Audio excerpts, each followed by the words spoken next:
2026-27ના બજેટને લઈને એસોચેમના ચેરમેને પ્રતિક્રિયા આપી છે। તેમણે આ બજેટને આવકાર્યું છે। આ સાથે તેમણે કહ્યું કે ગત વર્ષ કરતાં આ બજેટમાં 25% વધારો થયો છે। એસોચેમના ચેરમેન ચિંતન ઠક્કરે આ બજેટને આવકાર્યું છે।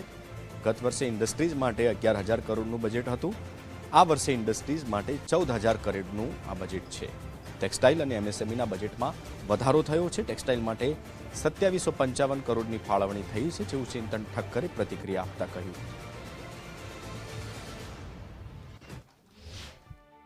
આજનું બજેટ એક ખૂબ પોઝિટિવ અને જે પાછળથી પોલિસી મેકિંગ ચાલી આવી રહ્યું છે એને કન્ટિન્યુ રાખવામાં આવ્યું છે।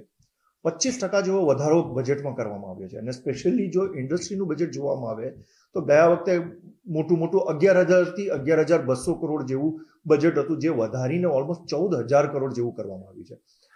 સ્પેશિયલી ટેક્સટાઇલ સેક્ટર, જેના માટે નવી પોસિબિલિટીઝ ઊભી થઈ છે।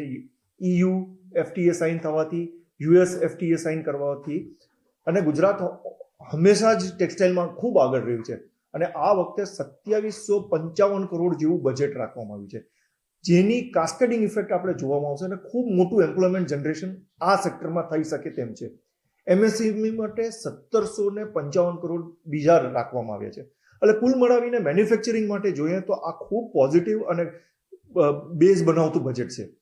સિમિલરલી વોટરમાં 6,500 કરોડ જેવી વ્યવસ્થા રાખવામાં આવી છે। ક્લસ્ટર ડેવલપમેન્ટની વાત કરીએ તો ધોલેરાને પાછું કરીને 182 કરોડ જેવું એલોકેશન કરી અને એ પણ ડેવલપ કરવાની વાત ચાલી રહી છે।